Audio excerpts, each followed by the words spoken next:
Howdy, howdy, howdy. Let's get our Facebook folks in here and we can start the show Thursday night. How about that? Broncos, Broncos, building the Broncos on a Thursday. We got the spinning Facebook wheels. There we go. All right. Welcome in, welcome in, welcome in. It is Thursday night. We got big boys. Oh, one of the Facebook groups fell. Well, I'm glad we have a producer here, but that's okay. We'll get it going. Appreciate everybody. I'm Nick Kendell, joined by Carl Dumler. We swapped with Chad and Zach on Tuesday. So here we are on Thursday. Carl, I don't know if I liked it. I think just 2 more days, having to wait to talk with you. What's going on? I missed you. I know. We were just talking about earlier our experiences hiking, and I miss all of our chances that we get to talk, and not having our usual Tuesday obviously is not always a good time, but we get today. So yeah, I guess the waiting is worth, or I guess it's worth the wait at this point now. Yeah, absolutely. And while, Chad and Zach got the podium session, got to talk about that stuff. Javonte Williams, DJ Jones, defensive line, running back, Joker, blah, blah, blah. We get the big guys testing today. We get all the tight end information. And outside of running back, the running back position, tight end, defensive line, linebacker, that seems to be the focus of the Denver Broncos. And that's going to be the focus of our show today. So we're hanging out with, of course, we want to focus in on our very generous, always appreciated super chat superstars coming in here, including David Mickelrath. David, is that Scottish? Is the mix Scottish? I always get the Scots and the Irish and the Welsh, those last names. Mickelrath's got to be Irish. Papa Bear, otherwise Bear, one of my favorite animals, says, "Good evening, Broncos country. Let's go, Bo." Thank you coming in. I see that super chat at 344. That's an investment in the show. He doesn't even know if we're going to be good or not. So appreciate you coming in. Let's go, Bo, indeed. And Broncos also, let's go, Bo, right? It's really, we said it so many times on here. I'm so thankful the Broncos are not looking for a quarterback this cycle. You're sitting here at pick 20. Let's say they started Stidham this season and they end up picking 12 again. In this class, SOL. We'd be talking about Sam Darnold. We'd probably be in the Stafford conversation, honestly. That's probably where Denver would be right now. But much happier. Use that 12th pick last year on Bo Nix, and here we are. So indeed, let's go, Bo. Yeah, it is. It's nice. I think pretty much every year we've had the quarterback talk until now. And so getting to talk about all these other positions, and I've seen a lot of the official visits for the Broncos. Obviously, so far have been a lot of tight ends, running backs, some linebackers, and some defensive line. I mean, the nice thing is, it's pretty obvious to the rest of the league what the Broncos need, but it's also great that this draft lines up really well for those 4 positions. So a linebacker, I guess you could argue maybe not that one, but the other ones. It's solid really though. Good. I think linebacker's solid. Like, it's got really good gut of the draft, right? Like guys that are going to go 60 to 150. I think there's going to be 5 to 8 starting linebackers out of this class. I'm pretty confident. Second level guys. Yeah. I know. I'm not saying it's terrible or anything like that. I'm just saying, and it's such a hard position to grade. Absolutely. Because what they do in college compared to what they're asked to do in the NFL, very different things. So we can get the athletic testing numbers. I know Campbell just ran his 40, ran like a 4.52, which that's moving. My son the other day was asking me how fast NFL players run. And I said, well, the really good ones are up there at like 21, 22 miles per hour. And he's like, how fast do you think I run? And I said, probably 8 or 9 right now. He's like, oh, I'm really close, Dad. I think I can get there. It's like, we got a lot of work to do, but he's motivated. So you never know. Maybe we'll be talking about my son one of these days at the combine, and we'll get a little more background, behind the scenes look at that point. But then we have your son coming up too.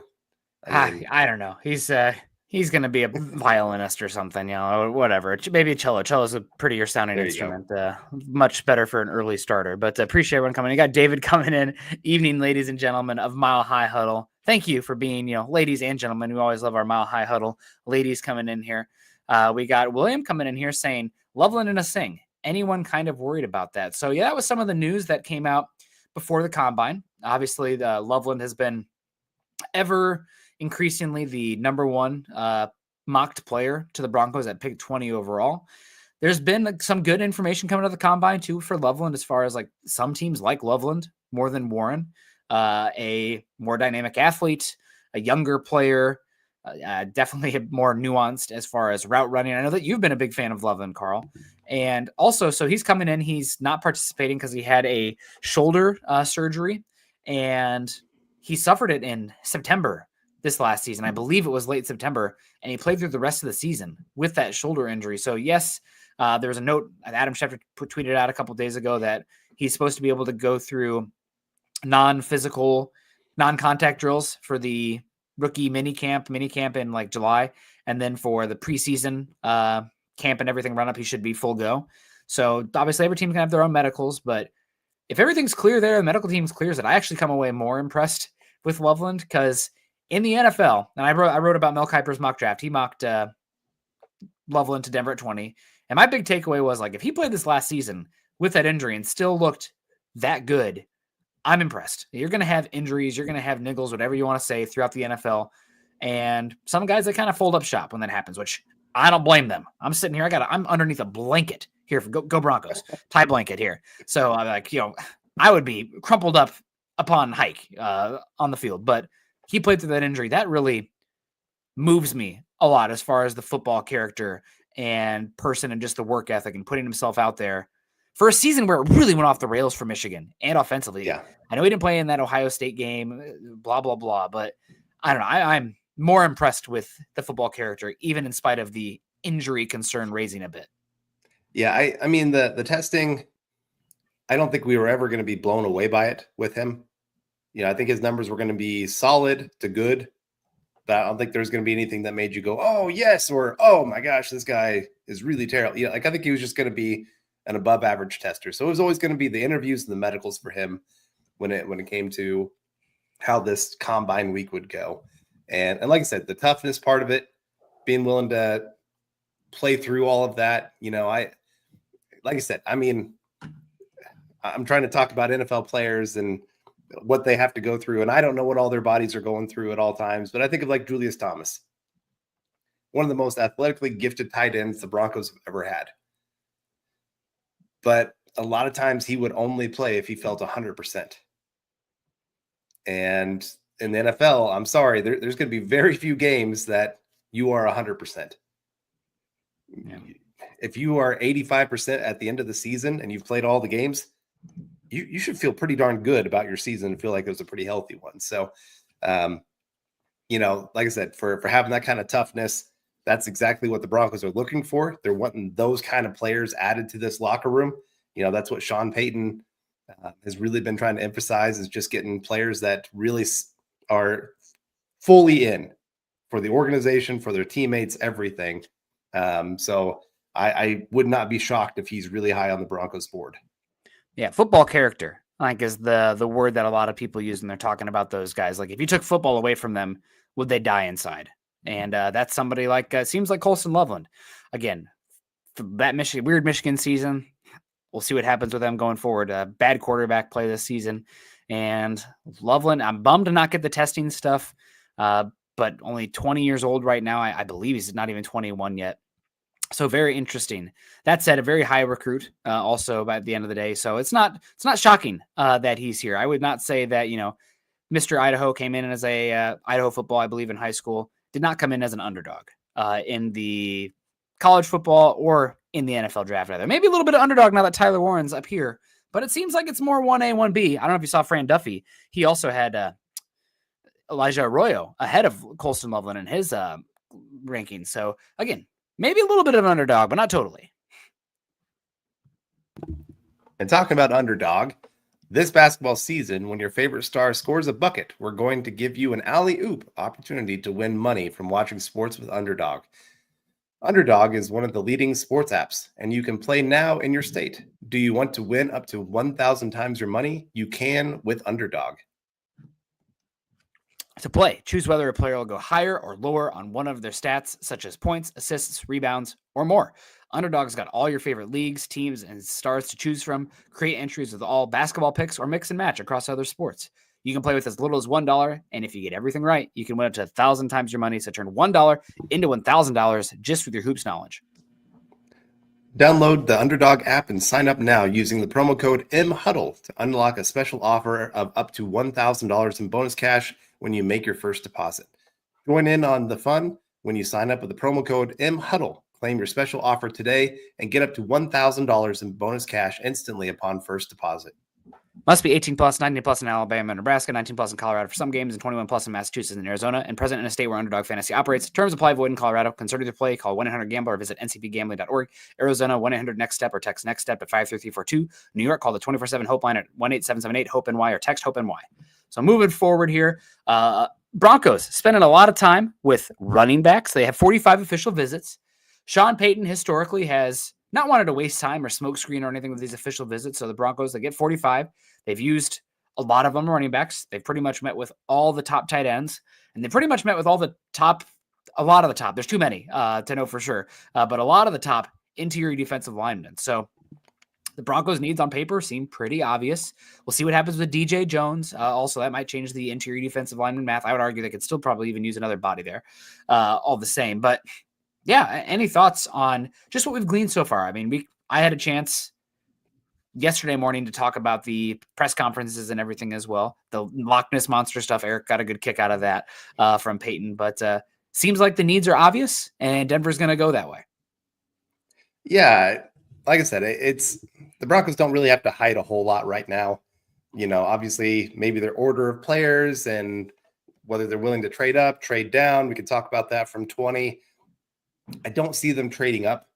Just the cost, I think, would be too great at this point.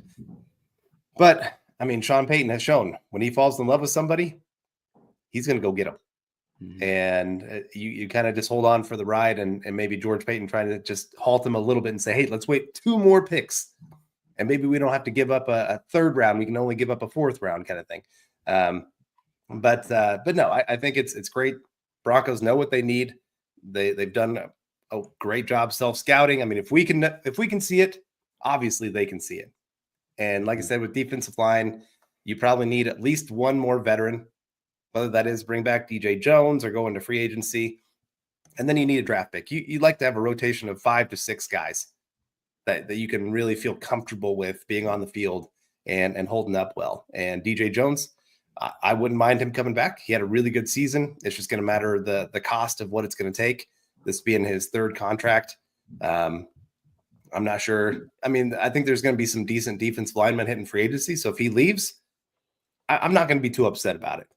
I think the Broncos can go find somebody for a decent price. And then, yeah, the draft, there's so many ways they could go in the 1st round, and I could be really comfortable with. Even if they went, safety, linebacker, I can get on board with that because, again, those are places you can upgrade and see that your team has gotten better. Probably only a few positions I would say I don't see the Broncos going. Offensive tackle, probably most likely not. Just it's going to drive quickly. Quarterback, yeah. Yeah. Probably not edge. Probably not. I mean, if a guy falls, though, that's one of those positions you don't pass on talent if they happen to make it to you. I mean, maybe the Broncos could start a rumor about Abdul Carter's foot, that it's worse than people realize, and somehow he gets there to pick 20. But that's not going to happen. No. So, no, I think the guys that interviewed, Loveland had great interviews. Helm had some really good interviews, the way he talked about it. And like you said, being a local kid, played, I think they're in Denver. Yep. And was he coached by Dave Logan or something too? Yeah, Dave Logan was his head coach in high school. Yeah. And he's, I don't know. He was just one of those guys that I was listening to somebody talk about him. And they said, after one of the media people go, I was about to buy my own car from him because he was selling me so much on anything that he put in front of me kind of thing. And that kind of picture, getting those kind of guys, again, there's a lot of good character guys that I can get really behind, and they have great talent on the field too. Helm, I don't think he's going to be a star tight end, but he could be one of those really solid, serviceable guys that you can teach, that you can really see him have his better days ahead. The reason I have a guy like Loveland ahead of Arroyo, just because of that day 1 impact. I think Loveland's going to be a little bit more ready day one, depending on the injury. I guess I should put that out there. But I think he was coached a little bit more to be prepared for the NFL. And I think he shows a little bit more nuance to his game, understanding route running, understanding how zone coverage works, where he needs to sit down. And so I like him a little bit more, but I wouldn't be surprised if they went Arroyo either, because that guy is athletically gifted, very, very talented. He could become a top 5 tight end in the league. Yeah, and Denver spent a lot of time with a lot of these guys. Not sure if they had an official visit or not, but Harold Fannin Jr., excited to see what he looks like and tests like. Mason Taylor, of course. A bunch of guys are not playing anymore. I'm a kind of an old man take here, but like so many, like Kenneth Grant today, it would have been really nice to see the 340-pounder test out there just to see what he looks like in space. But I guess we did have Shamar Stewart today test as I think Mathbomb had him as the number 1 tested edge rusher of all time at the combine here. And I don't even think the turf looks very good out there either. Guys are slipping and sliding. I'm not impressed with the playing surface right now for the combine. A few years, last 4 or 5 years, it's been like a supersonic turf, but this year, not as much. So again, Broncos spent a lot of time with tight ends, spent a lot of time with running backs, spent a lot of time with defensive line. I think pretty confident in saying 2 of their first 3 picks will come from those groups. Maybe not, I'm not going to say 3 for 3. Anything can happen out there. Safety, wide receiver, blah, blah, blah. Those other spots, but it seems pretty obvious. That's where Denver's going. And guess what?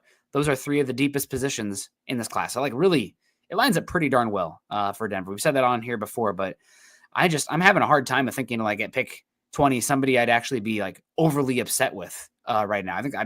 I'm still always a proponent of trading back, right? But I think there's a lot of good options at 20 this year for this class for Denver. It sets up nicely. I think the number 1 like big picture thing for this team long term would be great to get would probably be like this true, no doubt, like long term number 1 X receiver. But I don't know if that guy exists in this class, and if he did, he's probably not fallen to 20. So maybe you can argue Tet McMillan. I'm curious to see how he tests and everything, but it's just not really this class. Yeah, and I still have a tough time seeing that he's going to fall to 20 at all. I mean, I know there's been some talk that he's not going to run well. Maybe he's going to run like a 4.6 40. I don't think he's going to run that. I would say mid 4.5s, and that's good enough. I mean, there's been plenty of receivers that have run something near that and been taken in the first round. It's a concern, but I think just because wide receiver is such a huge need, I have a tough time seeing 19 teams pass on that. And what he put on tape is outstanding. That kind of size, his movement skills, his hands, all of that, especially these teams with all these young quarterbacks right now, they would love to have a guy like that you can just trust, throw it up, let him come down with it. Yeah, absolutely. I mean, we'll see what happens. We got more people we want to say hello to. We got Pearl in here. Hi, all. Hi to you, Pearl. Hope you're doing well. Hope the corgis are good. Desert Creature with the beautiful burrowing owl picture. We always appreciate that. Good to see you. Our guy, Paul. Good evening, Nick and Carl. You are both the best. You're the best, Paul. We always appreciate you. Shiloh. Sorry about that. We got, we'll get you. Shiloh, appreciate you. Naj, 1999. This is awesome. Great to see you, Naj. He says, hey, brothers, dropping in to show some love. Hope all is well. We're hanging on. That's all you can do. Spring is coming, and, it's just the sun keeps coming up, and you do your best. So appreciate that. And this helps a heck of a lot. So I really do appreciate you, Naj, coming in and showing the support and the kind words. It really does go a long way. And man, I could use some of that Naj pep talk energy right now. The world's chaos, but we really do appreciate you. And you're one of the great ones, man. We thank you so much. GGG coming in here says, in this order, please, prayer hands, tight end, running back, defensive tackle, inside linebacker, safety, cornerback. For me, I mean, it's just any of those positions. I think I'd have to toss in wide receiver as well for that grouping. But if you're going to include cornerback, but I think Denver's they're going to sign a linebacker. They're probably going to sign a safety, and then you'll see how it kind of falls from there. But I mean, these are the positions plus wide receiver too, if we're going to include some of those other ones, I would say. Yeah. And I know you and Eric had pointed it out earlier this week. One position that maybe the Broncos are a little bit more searching on than people realize is cornerback. They've been meeting with some. Yeah, they are meeting with some, and some guys that are expected to go in the first 3 rounds. So take that for what it is. You know, they're doing their due diligence. It's you probably like your top 3 guys, but you still see an opportunity to upgrade as well. Not on your number 1 guy, but Yeah. It'd be hard in this class. yeah. But I mean, Travis Hunter's great, but Surtain's better at cornerback, I think. For me, I mean, when you talk about cornerback for the Broncos, I think the positive here is that in theory, you have some flexibility with McMillan and Moss. I think McMillan, I mean, we saw it in preseason. He was getting some safety looks out there. There's a few snaps of him out there at safety. Moss, there were some questions, slot, safety. Maybe just because he played great on the boundary. I wouldn't probably take him away, but let's say, hypothetically, Will Johnson falls. He's not testing. Has some questions about him. He died at offseason down the year this year, but he was perennial, top 6, top 8 guy, and he falls to pick 20 overall. It's like, well, man, we need tight end, but like this guy, we think he's a future Hall of Famer. I mean, what that could do for your defense, you could blitz every freaking down. Just play, engage 8 out there. I don't know. With Surtain and Johnson, you're not doing that. I'm obviously tongue in cheek, but I think because of the flexibility positionally, spots on the field with Moss and McMillan, there is some discussion as well as, just depth. It's one of those positions. It's not to the same extent as defensive line. You're not rotating guys the same, but it's definitely something that Denver's doing some work on, which it's a value position. They should be. Yeah, for sure. You don't pass on a good cornerback if you get the opportunity. You keep adding to that group, especially now that you've paid Surtain. Let's say Riley Moss has another couple good years. Can you pay both of those guys? You start getting expensive because then also you're having to start thinking about paying Bo Nix if he's at that point. So, but going in a different direction, the other side of the field, we got Dennis Wood saying, how high do you see Iowa's Jay Higgins going? Or not the other side of the ball, but go ahead. He tested horribly today. He's very small, not a very good athlete, but he just a smart player. I would love to have him on my team by all accounts. It sounds like he's everybody that I know with him on the Iowa media side that I talk with absolutely adores the person. Coaches love him. His teammates love him. He's going to go sometime mid to late day 3, maybe even undrafted with how bad he tested. But damn, I think that he's just going to be a good guy you're going to love to have on your roster all the same. So I think round 6, round 7, probably. I mean, he didn't test very well, but that matters a little bit less at linebacker than some other spots. So he's going to be late day 3 kind of guy. Unfortunately, he did not test very well, but he's just in the right spot, making all the tackles, and again, just cannot speak highly enough about the character. So not exactly the day he wanted, but he's still going to, I think, be a decent player in the league in the depth and be getting a paycheck in the NFL. Yeah, and you got to think Broncos are probably looking for at least a couple linebackers this cycle. One in free agency, probably one in the draft, and hope that you can develop somebody. So a guy like Jay Higgins, bring in, give him some time to learn the game, and I'm sure he can pick it up pretty darn quick. And kind of like, when we had Josie Jewell, he wasn't the most athletically gifted guy, but he knew where to be. He rarely was out of position. Yes, his athleticism limited his ceiling, but at the same time, like, he's still a good starter in the NFL. There's a reason that he's still playing, still getting paid.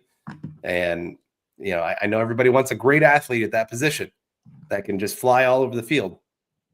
But if they don't know where they're supposed to be, that athleticism doesn't matter a whole lot. Mm-hmm. Yeah, absolutely. So I'll keep it going here. Appreciate everyone coming in here. Dennis, I wish I had better Hawkeye news for you on that front. Yaha Black also did not test very well, but man, he's a big sucker. Probably should have moved offensive tackle. They asked him. He said, no thanks. God bless him. Shiloh coming in says, good evening. Any personal favorite memories of the combine in past years? Oh, man. Mine's going to sound questionable. I didn't see it, but just the hilarity of Chris Jones running and his having a wardrobe malfunction, I think is just hilarious. So that's a good one. Joe Milton throwing 10,000 yards out. Trayvon Walker's combine, I mean, they're good. I don't know. I think the combine, the more fun stuff, having been there and done it, is the actual media sessions. Actually, like getting to sit down and talk with, or not sit down, I was standing at the podium session, but talk with John Elway. Hear Bill Belichick talk. Matthew Berry, talked with him for a while. Meeting people like Andrew Mason, or talking with Mike Kliss, you know, it's a lot of fun going there and rubbing elbows with all those people. So I enjoyed that more than the actual events. The events is more of a data gathering process. So while it's good to watch and go through it and everything, I'll review it more thoroughly after we have a complete data set. Yeah. I would say, I remember you interviewing, I think it was Solomon Thomas, and you asked him about his Star Wars love. He's a big Star Wars nerd. Yeah. So I asked him.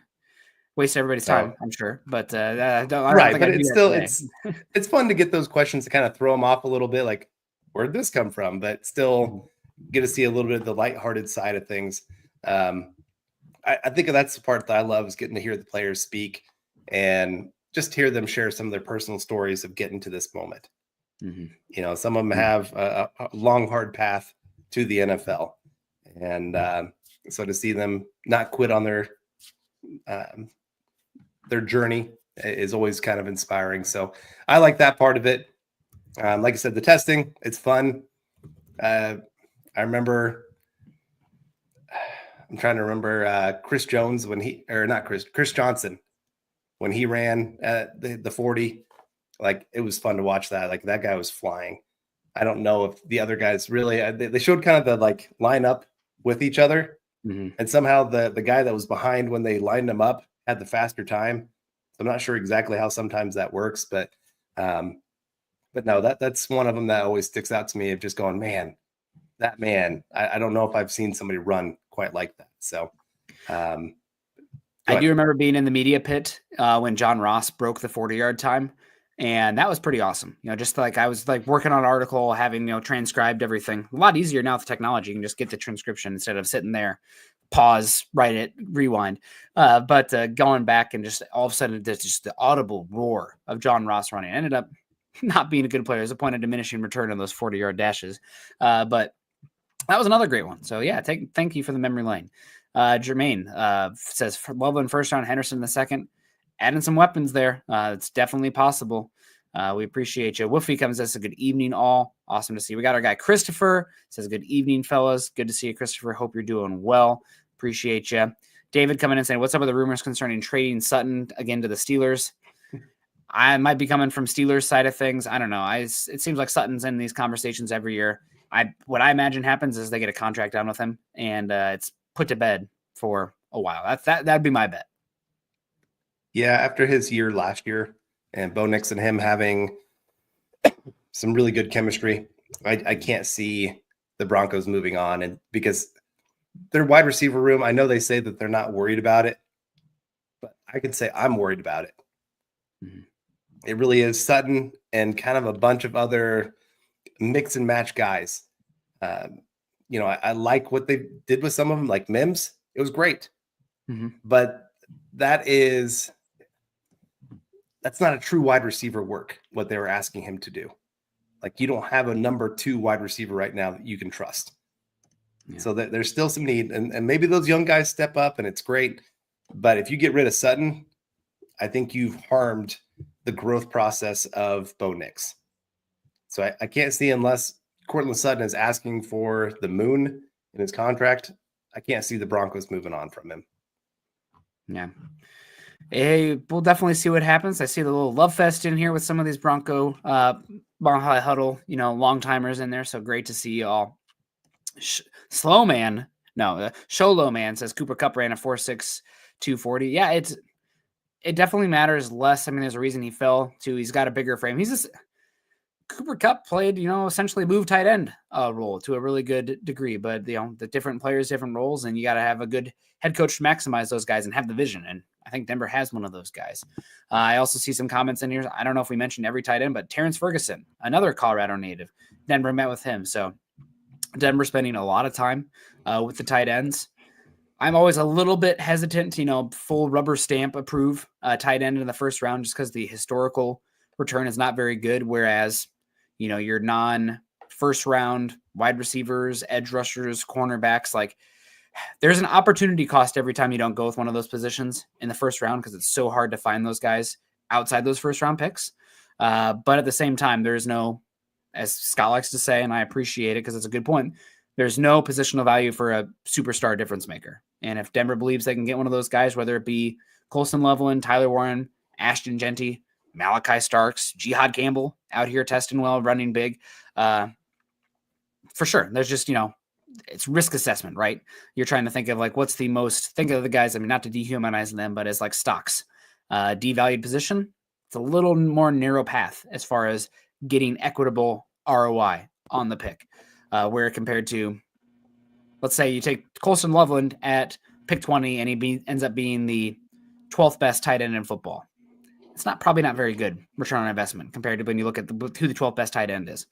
You take Emeka Egbuka at 20 and he ends up being the 30th best wide receiver compared to the dollars. I mean, that's honestly that's not amazing. That's better than the 12th best tight end in terms of return on investment. So it's all this stuff in here, the math. But one thing I will say, I know this is an appeal to authority, but it's kind of nice to be sitting here at this point, kick my heels up. Like I'm going to judge and pontificate and all that stuff too.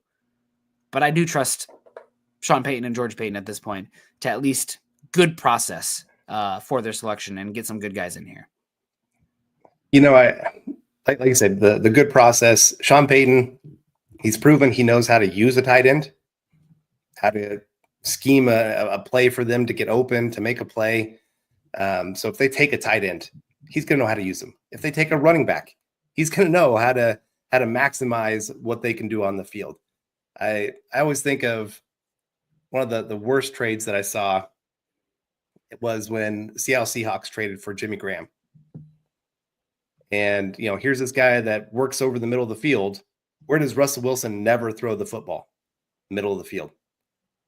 And so I get it. Like you wanted this big athletic guy to really threaten the middle of the field. But if you don't have a quarterback that can take advantage of that, it doesn't really matter. If you don't have a coach that's going to scheme towards that, it doesn't really matter. And so, like I said, when you've got Sean Payton, who has had some great tight ends that he has worked with, especially move tight ends, inline would be great, but he doesn't need inline to make it work either. And so I think the Broncos would be fine if they take one. I think they'd get decent return on it. Whoever they take, they're going to take one. That's not the question. It's just a matter of if or where, that they're going to take one. And so, yeah, I'm excited to see what they add for the weapons to this team. Thankfully, like you said, lines up pretty darn well. Wish the wide receiver group was a little bit better so we could find a good number 2 for this team. But hey, you can't fix everything every year. Nope. You just keep trending it, right? You keep trying to figure it out. Dylan says, yeah, we can't settle for what we have at wide receiver. Luckily, Sean Payton does kind of blur the lines with some of the rules there. So I would rather think of it as the collective assessment of weapons, right? But that also means that a good wide receiver is going to help the collective assessment of weapons just as much as in theory, a collective improvement on tight end. So just got to get better in the offensive weapon department. Doesn't have to be one singular position or the other in the pass game. The running game, they need to add a freaking running back. And they said so as such in the press conference like 6 times. I feel confident in saying that one as well. But you're right. We got Patrick coming in here. The man, the myth, the legend. Great guy. It says aloha, boys. Patrick, you're not sponsoring the show, but you sponsor my mornings. So God bless you. We got another daycare cold over here. I got a sore throat. So the hot coffee has been a lifesaver for me. We appreciate you. Adams Strange coming in all caps with a positive energy. Say, what's up, Broncos maniacs? And Patrick with a hello, all caps too. Appreciate that. He says, we got Daniel Berry Sports saying, hey, everybody, happy Thursday. Happy Thursday indeed. And what makes me so happy is we got the defensive line going today. I'm really bummed we don't get Kenneth Grant out there, but we got some absolute standout freaks. It's still going on right now, so not everybody is tested. I'm not even sure who is out yet. Is Michael Williams testing today? Is he out because of injury? I'm not sure. But we did get freak edge rusher defensive lineman Shamar Stewart out here. He dropped 20 pounds since the Senior Bowl, and he sets the all-time relative athletic score out here. He jumps out of the gym. I don't think he's going to be on the board by the time the Broncos pick. But, man, his profile is much different than anybody the Broncos have in the room right now. And if he or Michael Williams was sitting there at 20, even though the edge room is full, I would have to think long and hard about it. Yeah, I don't think you can say completely no. Like, hey, we've got our 4 guys. We're not even looking at this position. if you could upgrade, like Jonathan Cooper, he's a decent starter for you, but he's not outstanding. And you look at what the Eagles were able to do in the Super Bowl against the Chiefs. They won on the edges. I mean, they won in the middle too. But I mean, the edge guys destroyed those Chiefs tackles. And I'm not sure that Jonathan Cooper is that guy that you're going, oh yeah, he's going to go destroy whoever lines up against him. Taylor, I guess, would be the right tackle there. So yeah, you're going to need an upgrade. We don't know. Bonito, is he here long term? Is he not? You know, if you go draft one in the first round because one of those guys falls to you, probably not. Maybe you're looking to trade him and you can get a second round pick in return for him. So then it kind of adds to that group where, you know, the top of this draft is not great. I think it was Adam Schefter talked about it where pick 10 to 35, you're pretty much getting talent wise about the same kind of player. So if you can add for that second round, third round, some depth pieces for you, that'd be great. So I don't think you can take edge completely away. It's too valuable. The price of that position is getting crazy out there these days, and having somebody on a rookie contract, it really makes things a lot easier to build. Also, I know like we all want to help out Bo Nix and we want to get him a weapon, but like you're in the AFC West with Patrick Mahomes, with Justin Herbert, and potentially soon to be Matt Stafford as well. We need to freaking hunt on the defensive line. We need to punish and have athletes across the line of scrimmage and be able to get pressure without blitzing. When you blitz, you better damn well get home and just get different varieties of athletes out there and continue investing in it. So again, not probable, of course, and I looked it up. Doesn't seem like Michael Williams is testing, but certainly something that you have to at least consider at this point. But along with Shamar Stewart testing today, we also had Landon Jackson from Arkansas test like a freak. Now he's one of those ones, again, he's so linear that I wish that maybe can you bulk him up a little bit and give him a easier angle to the quarterback, because he's not going to ever bend the arc and get to the quarterback from definitely not from a wide 9, but even 7 technique, I think he struggles with it. But can I get him rushing on the inside? Does he have the ability to anchor from the inside? Because I mean, you talk about Zach Allen played 7 technique at Boston College for I think first year at Arizona. He moved inside. Jonathan Franklin Myers played mostly edge and then moved inside for Denver. So it's interesting. I would be curious to see if Denver would have a plan like that with somebody like Jackson, who, again, I don't think really fits for them unless it's like an obvious run base down and you want to do something a little funky on the outside too. But he's just so linearly explosive that, and I'm talking, you know, round 2, round 3 for sure, not first round, despite how well he tested. But again, another intriguing athlete and body type. Yeah, I will say that this group is testing not better than I thought they would, but it's reminding me there are some really, really good athletes in this draft. Mm-hmm.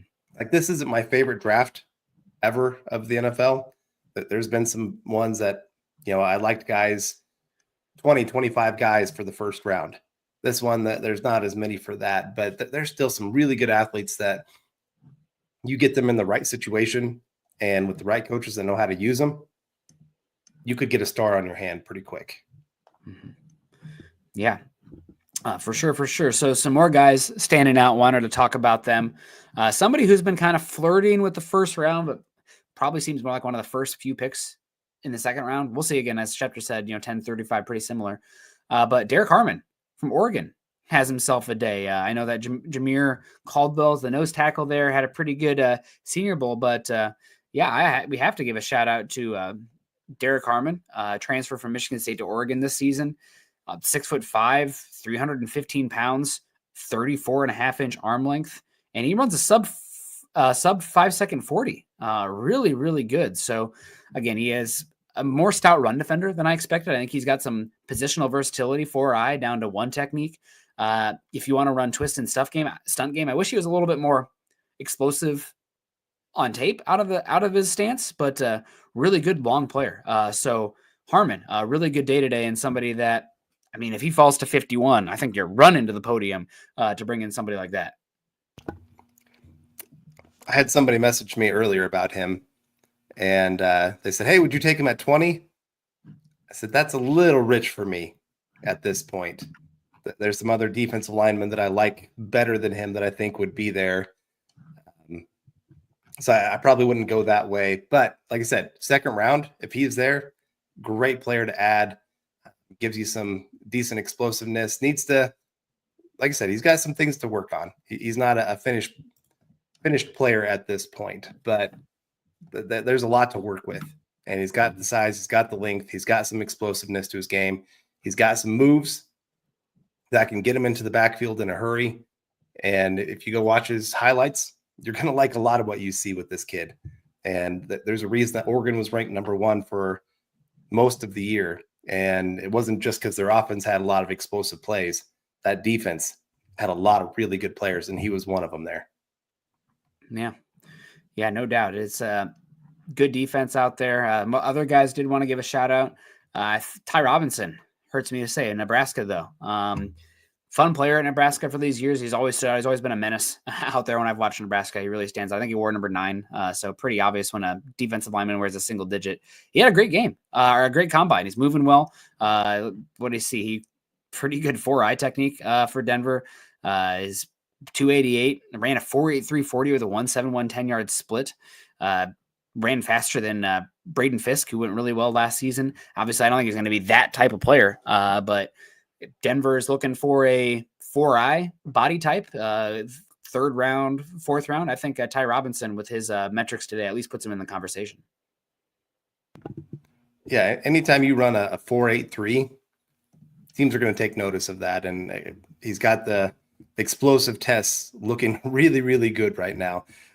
So it always causes you to go back to the tape and say, okay, did he show that explosiveness on the field? Or is there a reason that we had him as low as we did heading into this? And so I do agree. He could be a guy that climbs up pretty quick and could find himself a day 2 kind of guy. And just that 4.83 for his size, man, that's moving. Mm-hmm. Some of these guys, it's just crazy to see a big guy being able to move like that. My son, he keeps asking, he's like, how fast would you run? And I showed him some of these big guys movies, like, oh, you're faster than them, right, Dad? No, they would smoke me. I mean, it would be them laughing and waving as they run by me. Yeah. Pretty insane. I went to the Indy Bronco game, years and years ago. And my buddy ran a sub 540 in jeans. So shout out to him. He's pretty fast. That's pretty impressive. I'm a little bummed he didn't fall. We were a little inebriated too, so even more impressive. Good for him. But I did want to shout out a few more guys here. Of course, for the Broncos and the defensive line testing today, linebacker stuff and all this other stuff still going on. But I think I found the I gave it away. DJ Jones's body type, body double guy who I think is very, very similar. And that's CJ West. Indiana stood out for the Hoosiers this season. Had a really, really good time down at the Shrine Bowl as well. But he is squat as can be, 320 pounds, not the most length, but tested pretty explosive.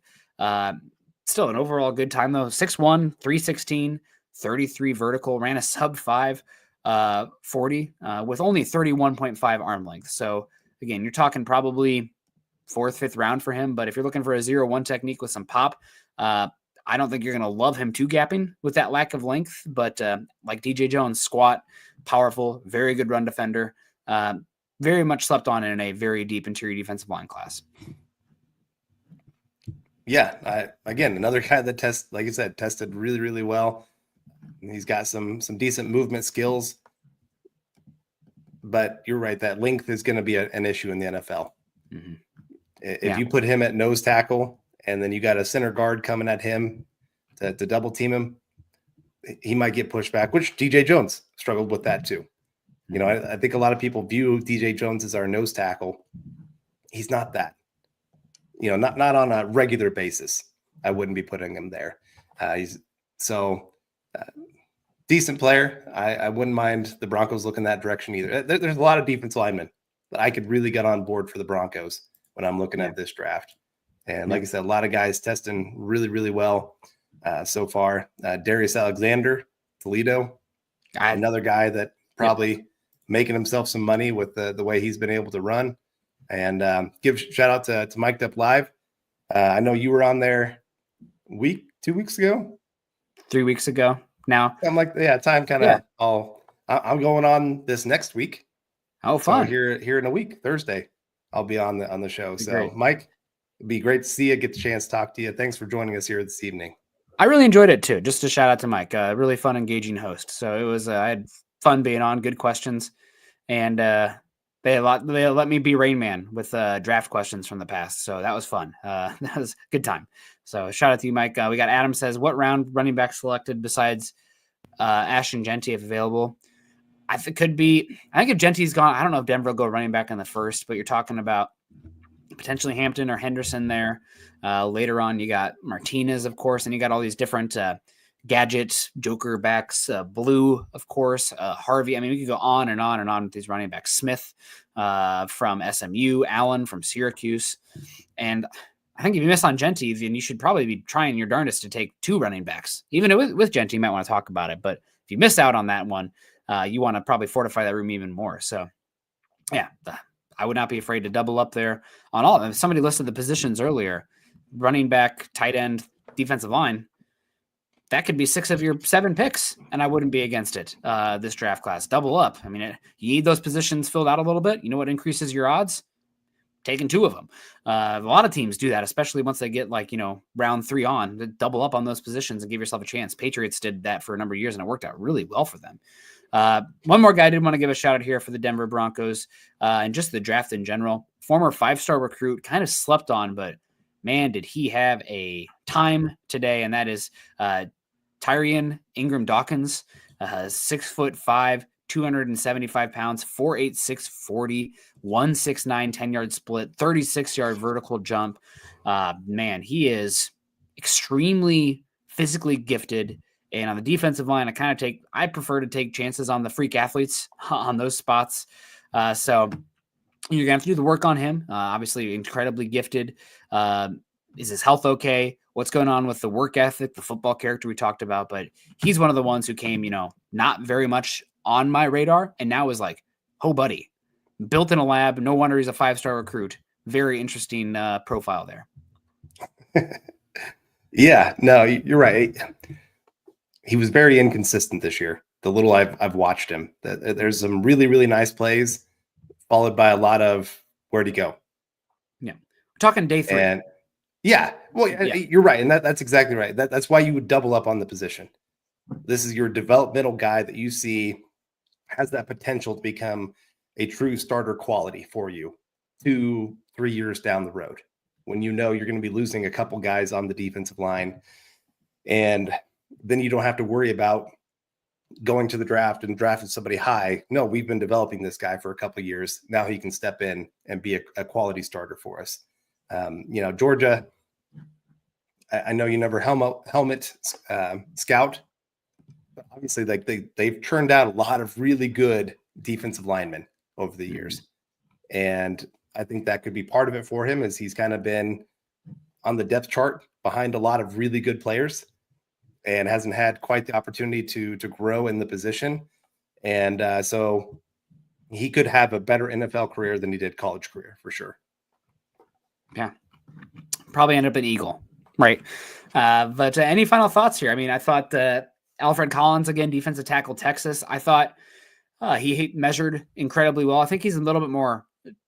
I'm curious to see what Denver's plans are this offseason, because right now they're very built, penetration style. Do they want to get a little bit more variety? Because if they're looking to 2-gap a little bit more and get some size and length, Collins is probably one of the best run defenders in the class, along with Tyleik Williams on the interior. So Alfred Collins measured freaky as far as the length and stuff, former high recruit as well. And then somebody who a year ago very much thought of as a high player, and then kind of fell off. Really bad tape this season. Didn't look good proportionately. Looked like he slimmed down a little bit. And I thought that the movement skills and the drill had me once again a little intrigued. There's just, I'm talking about Deion Walker from Kentucky. Man, do you buy into the person? Because he's going to take some work to get right. But some of the stuff that he has, the length, the size, some of the fluidity at his size as well, is God-given, and it's rare. But is he going to be able to work to transform his body? Because the lower body is tiny. Looks like he trimmed down a little bit since the Senior Bowl, so that's good too. But I loved him. I thought he had better tape the year prior compared to this season. But he's intriguing. And you see the movement skills, the bag drill, everything like that. I'm not out. I'm not in, but I got my eyes on him still. You're right. He's very intriguing. He has those moments, those flashes of you just going, this guy, top 10 pick. And then there's a lot of times where he's wiped out. He's nowhere close. The body type, very top heavy, makes you a little bit nervous. He did slip, like you said, he did slim down. But is that a consistent thing that he's going to say, hey, this is what I'm going to be committed to in the NFL? I always think of one of the most talented defensive linemen that I saw for the Broncos, Terrence Knighton, pot roast. There was, what year was it? I can't remember what playoffs it was, but the guy dominated the Patriots, like almost single-handedly. There's a few plays. It was like a 4th and 1. And he made a play in the backfield. And it was just like he dominated 2 guys, pushing them straight back into the running back to make the play of the game. Mm-hmm. But every year, training camp, he showed up about 40 pounds overweight. And you didn't really get to see much of him helping the team until about week 8 when he finally got himself into shape. Yeah. And so I love the player. There's a lot of talent there, but the want to wasn't always there for the player. And I worry about that with him. He's just so weird because you see the body type, measures in 6'7", 330, 34 and a quarter arm length. He's not a nose. I just, the 0-1 technique stuff, his leverage problems, not a lot of sand in the pants, but the length and the size and the fluidity as your like 4-eye, over the B gap or anything like that, or head up over tackle, intrigues me a lot more. So it's a really unique player profile.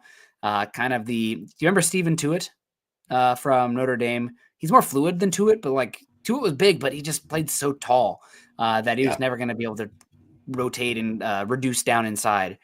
I think there's probably some Walker to that as well. But again, just it's hard to quit because what he has is rare. So any final thoughts before wrapping it up? It's we got a few minutes here left. It's defensive line day. Was bummed Kenneth Grant didn't test. Was bummed Mason Graham, measured a little light.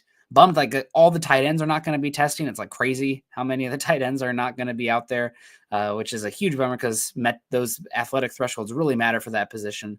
But any other thoughts on the what we got from the edge rushers? I saw Ezeraku had a good time here, most recently put out there. So pretty good defensive line crop. Yeah, no, like I said, I'm excited. The Broncos really do have a great opportunity here to maximize this roster, add some players that'll be impact players day one. These defensive linemen, like we've been saying, been testing off the charts, a lot of them. There's a lot of size. There's a lot of power. You could find some run stoppers. You can find some getting after the quarterback kind of guys. Linebacker is a position that really intrigues me for the Broncos. What are they going to do with that position? I want to really see how these guys test. Again, testing for the linebacker, it's fun. I don't know how much it really translates to what they can do in the NFL. Special teams. Yeah, special teams, it does for sure translate. And Broncos still need to keep adding to that as well. So, no, very excited that we're finally to the combine. We're only a couple weeks from free agency kicking off. And we got Todd coming in saying, I like Kenneth Grant for the Broncos, would be fine with him. Yeah, another big guy in the middle that can get after people. Athletic freak that I do sometimes wonder. There's a lot of games I watched that I was like, where is he? There just wasn't as many plays as I would hope for a guy of that size, that athleticism. I wanted a little bit more. He was still good. Don't get me wrong. I'm not trying to take too much away from him, but there's some other guys that I like a little bit more than Grant at this point. Yeah, if you like Grant, check out my mock draft that just was released today, my 4.0. Kenneth Grant I'm trying to do something different every time, and I have Kenneth Grant at 20 with a Jack Besh, wide receiver, TCU, and then wanted to rope in Daniel Jeremiah's press conference where he talked about, those Jokers day 2. And I took Jaden Blue from Texas as well. And after I mocked Besh and gave a shout out to the connection with Sean Payton's son, Connor Payton, on there, Denver might have some ears to the ground, have a little bit of insight on TCU. Not long after Connor Payton followed me on Twitter. So hello, Connor. I apologize for the Iowa Hawkeye content for sure, but hopefully like hiking bangers. But that's going to have to do it for us. We appreciate everyone coming in. Thank you guys so much for joining us today. Shout out to Papa Bear. I saw you're definitely Scottish Irish. So appreciate that. German over here. So we can be friends, I guess. I'm not British, although Kendall is British. I have some Irish in me too. It's whatever. Naj says, hey, brothers, drop in and show some love. Appreciate you, Naj. GGG. Dennis Woods, I wish I had a little bit better news for you with Jay Higgins, but I think Castro is going to probably be the highest drafted Hawkeye this season, probably somewhere early round 3, depending on how he tests. But going to be awesome. Make sure you guys are following Carl and I on Twitter. Carl's at Carl Dumler, MHH. I'm at Nick Kendell, MHH. Also follow us at Mile High Huddle. If you haven't done so yet, we're over at facebook.com/Mile High Huddle and facebook.com/Mile High Huddle pod. And as that ticker says there underneath, please subscribe, like, and share. Make sure you guys check out Underdog. Use the code MHuddle. That helps us a heck of a lot. Carl, final thoughts? Getting out of here tomorrow. I guess we'll see. There's going to be some fun day 3 options, right? We got 3 6th-round picks. We're going to find some running backs and tight ends that are going to make us feel something tomorrow. Yeah, no, it's a great time to be alive. A lot of good things going on. I know the world has a little bit of chaos, but hey, football world gives us a little bit of break. I saw somebody earlier comment about Kansas going from like -20 to 60. If you can get outside, everybody get a chance to go out there, enjoy some nature, and enjoy that the winter is finally breaking. I know that's exciting for you, getting to go out there and do some more hiking. I've already got a few booked as well, and just good time to be alive. Yeah. Well, thank you guys so much. Have a great rest of your day. Tomorrow's Friday. Yeah, this is a good feeling. Everyone have a good one. Choose kindness, compassion. I know it's hard. Love y'all. Go Broncos.